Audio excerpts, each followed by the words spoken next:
Welcome to Black Sheep.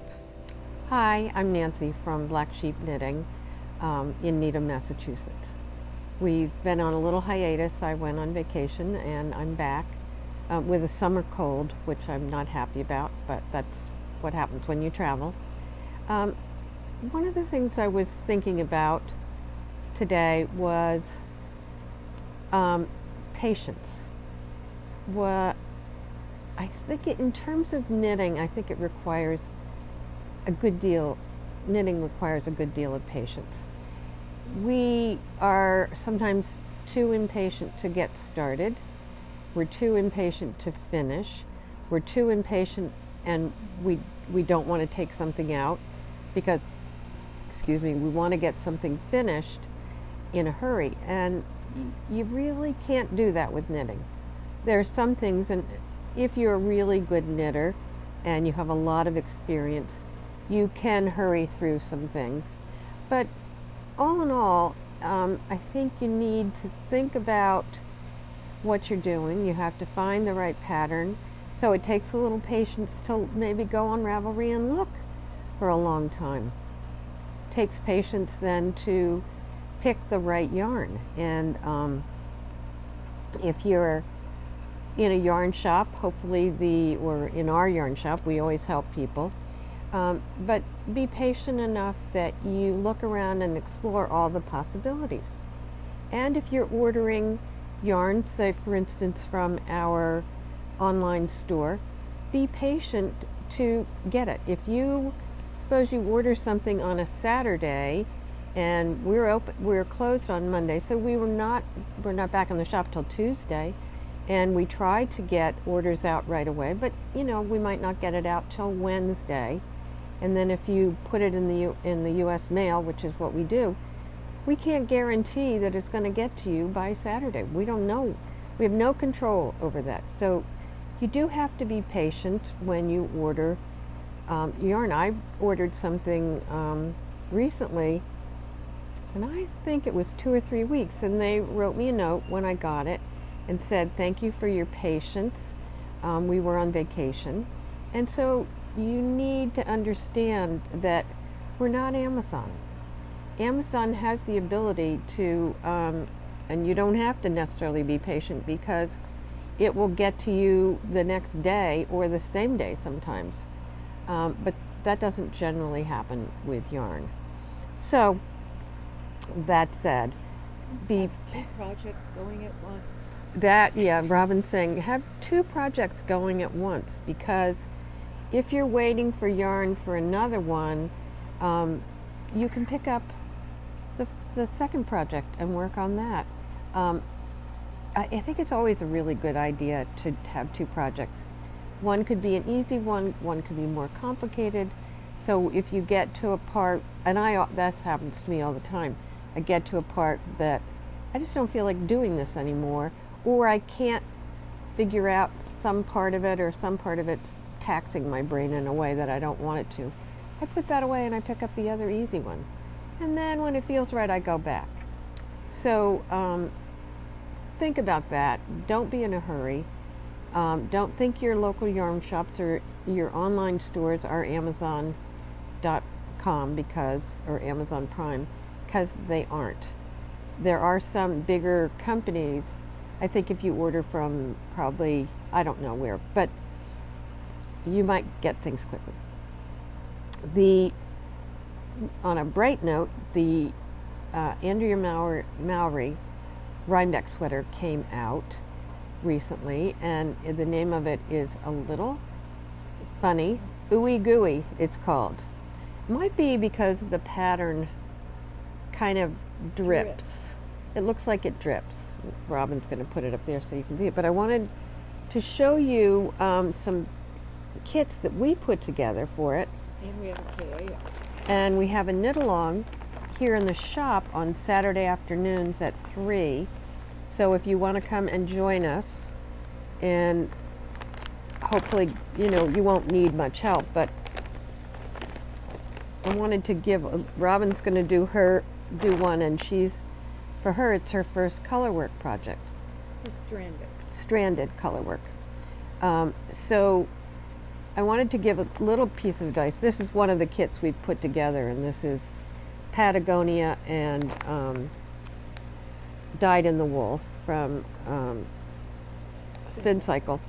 One of the things when you're doing stranded color work, I always keep my color in my left hand, and that's the one I want to pop. So, and you'll knit with the main color in your right hand, and when it comes time to use your color, you hold on to it with your left hand and just knit it.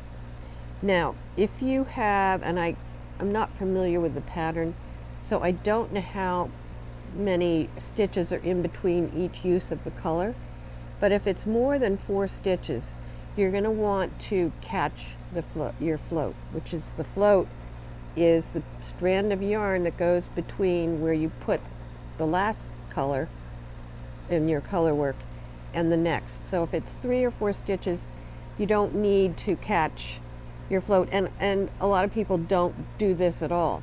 But what you can end up with is on the inside where you go from that one stitch to the other, and say there are 3 or 4 or 5 of the color of the main color, stitches of the main color. If you go to knit this next stitch and you knit it too tight, what happens? You're going to get a bunching up of the colors. So if you're not going to catch your floats, and by that I mean crossing the main color over the contrast color, and give it maybe a little tug, so that those floats, and that's the strand that goes across, are loose enough that they're not going to make your pattern, your sweater, bunch up wherever those color changes are. So I keep my color, and what you'll find if you keep it in your left hand and you start using your left hand to knit that, is that you begin to do continental knitting, and you won't think about that as you go, but that's what happens. So we have kits made up with some with Patagonia. So this one is called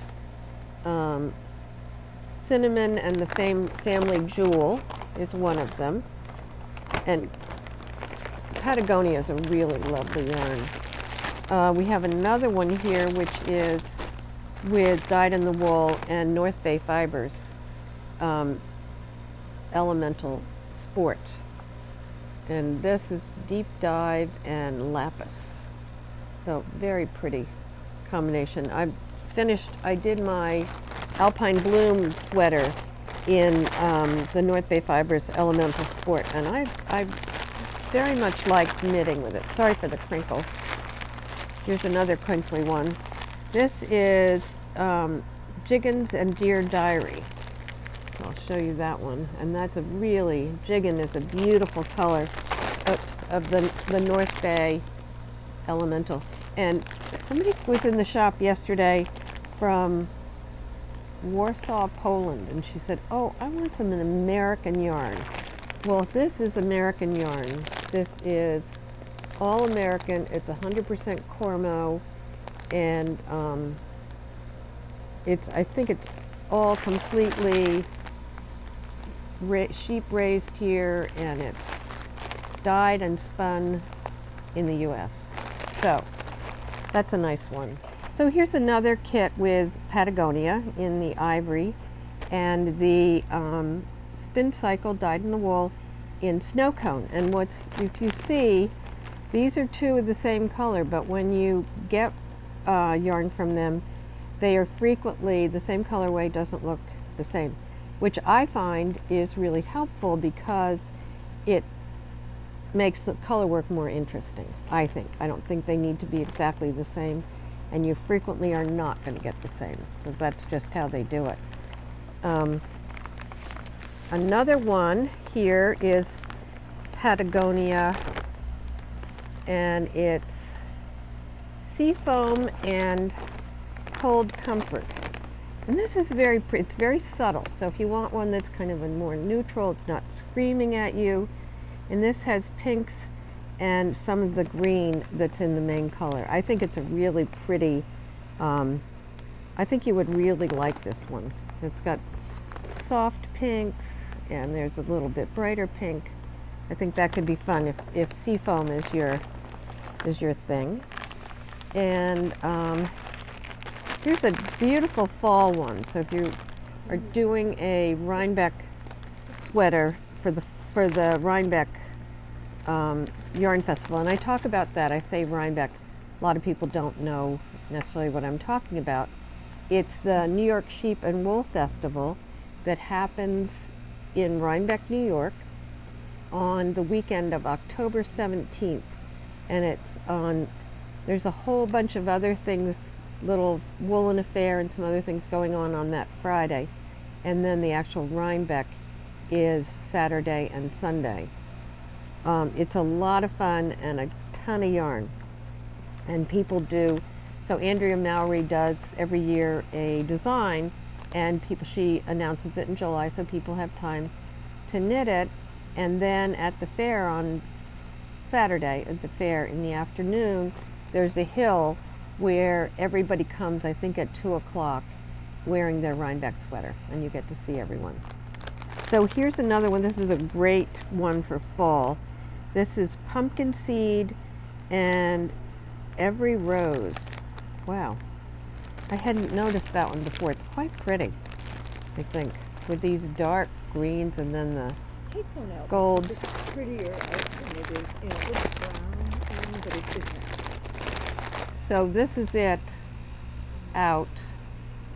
It's got some pretty rosy colors and green, and then this is what it goes with. It's a lovely It's a coppery. really beautiful, and it's slightly tonal, it's very, very subtle. But I love this yarn. It's really nice. So this is a pretty one. Trying not to make too much of a crackling sound. And then finally, we also have yarn in the shop, and we have other possibilities for the color work. You don't have to use dyed in the wool. We have others. And we have other sport weight yarns for it. So this one is called Kyoto and Thistle. So Thistle is the Patagonia, and this is the pink lavender. I would call this pinky lavender is the contrast color. So that's that. But we can help you make up a kit, or you can look on our website. Look at what we have in the sport weight category and in the dyed in the wool. The kids are online So too. the kits are online, so you can, and again, we try to ship as fast as we can, but you know, life is full of non-perfection. You know, we're not perfect. So those, perfection and patience, are my 2 words for the day. Anyway, I hope you'll want to make the Rhinebeck sweater. I think it will be fun, and we will see you next time. Bye-bye.